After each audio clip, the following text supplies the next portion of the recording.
Parlons un peu d'astrologie mondiale, d'astrologie politique, à propos notamment du Brexit.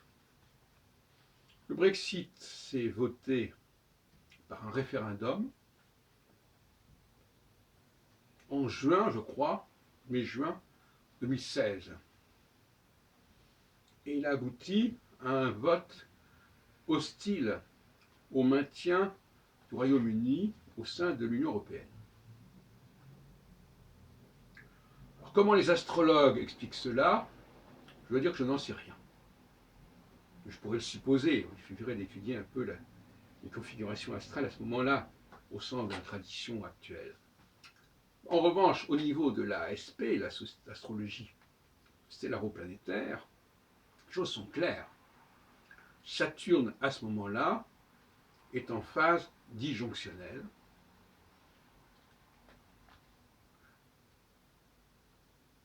Mais en phase conjonctionnelle, je veux dire, en phase conjonctionnelle, c'est-à-dire qu'il est très proche de l'étoile fixe royale Antares, et ça, c'est pas du tout bon pour Saturne. Car la conjonction est mauvaise pour Saturne, et la disjonction, au sens de la SP, est bonne pour Saturne.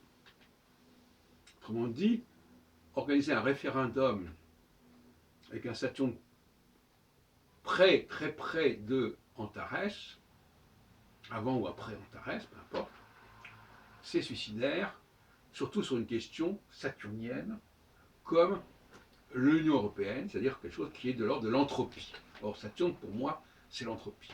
C'est-à-dire que c'est l'espace le plus vaste possible, et qui tend d'ailleurs à s'élargir de plus en plus. Donc il n'y a rien d'extraordinaire à cela,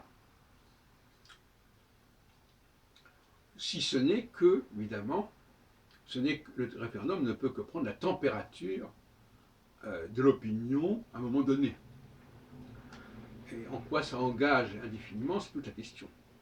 Or actuellement, et nous sommes là 3 ans plus tard, actuellement, Saturne est repassé dans une phase où il est puissant, en Capricorne, c'est-à-dire largement plus loin que Antares, et on voit bien que les difficultés sont multipliées par rapport au retrait de l'Union européenne par le Royaume-Uni. Ce qui est logique. Il y a un système de balancier. Ce qui est vrai en 2016, en juin 2016, ne l'est plus nécessairement, moins qu'on puisse dire, en juin 2019. Voilà donc un point essentiel. Les hommes politiques doivent impérativement tenir compte de ce genre de choses. Et il est irresponsable de la part des dirigeants européens, à moins qu'ils veuillent évidemment délibérément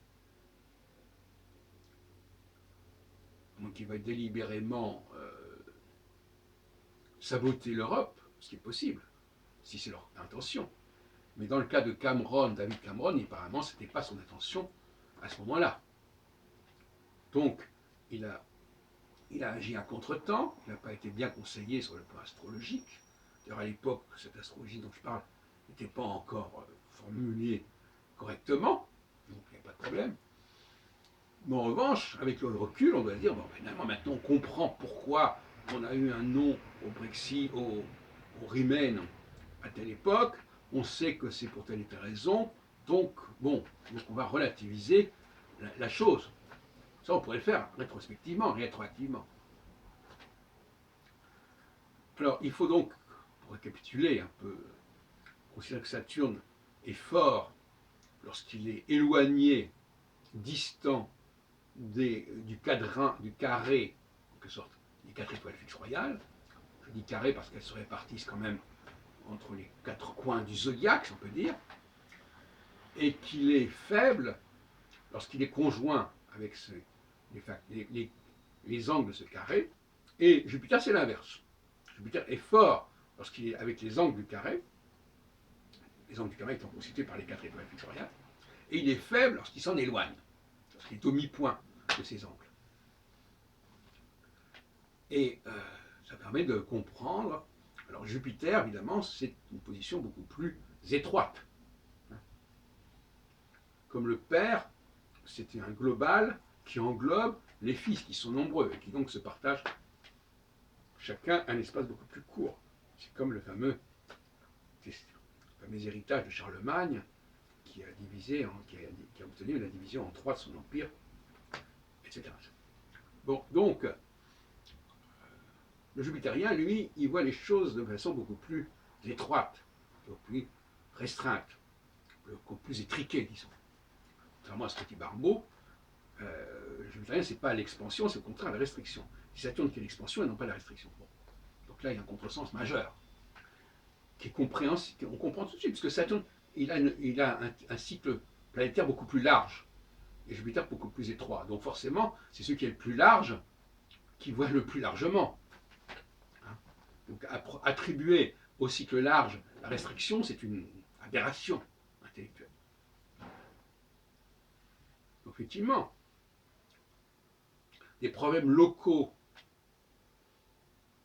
sont renforcés par Jupiter quand il est fort, quand il est en conjonction, aux dépens des problèmes plus généraux, sauf si, évidemment, Saturne est également fort dans son propre système. Donc on a soit un Jupiter faible et un Saturne fort, soit l'inverse, soit les deux forts ou les deux faibles. Ça a donc 4 possibilités. Si Saturne actuellement était faible, eh bien, le mouvement jupitérien aurait eu plus d'impact. C'est évident. Et par conséquent, les problèmes locaux, les problèmes spécifiques à tel et tel groupe, auraient eu encore plus de poids. Mais tout ça pouvait être prévu, par les éphémérides, il suffit de regarder les éphémérides. On regarde où est Antares. Antares actuellement, enfin, a toujours été à 8-9 degrés de Sagittaire. On regarde si Jupiter est proche d'Antares. S'il est proche, il est fort. S'il est éloigné, il est faible. La faiblesse étant liée au fait que Jupiter serait à la fois éloigné de Antares et de l'étoile fixe royale suivante, qui est celle de Fomalhaut. Quand il est au mi-point entre Fomalhaut et Antares, là, il est faible. Parce que, et Saturne, inversement, est fort à ce moment-là. Et ça, en astrologie, on le sait très bien, que tel signe est favorable à telle planète et pas à tel autre. Ça, c'est la fameuse théorie des domiciles, etc. Ça, c'est classique. Bon, sauf que là, on est limité à 3 planètes, Mars, Jupiter, Saturne. Alors, je ne travaille pas beaucoup sur Mars, parce que Mars a un cycle très lent, très rapide, et qu'en plus, si vous voulez, il y a un problème concernant Mars dont j'ai parlé, à savoir que, visiblement, initialement, il devait plutôt s'agir d'une planète correspondant plutôt à Cérès. Une planète qui s'est détruite, enfin bon, qui ne s'est pas formée, enfin peu importe. Et donc, le cycle de Mars est beaucoup trop court pour être acceptable d'une certaine manière, et il vaudrait mieux un cycle plus long, qui est à peu près celui de la durée de Cérès, et non pas celui de la durée de Mars. Donc le système déjà, sur le plan des signifiants, est déjà abîmé en quelque sorte.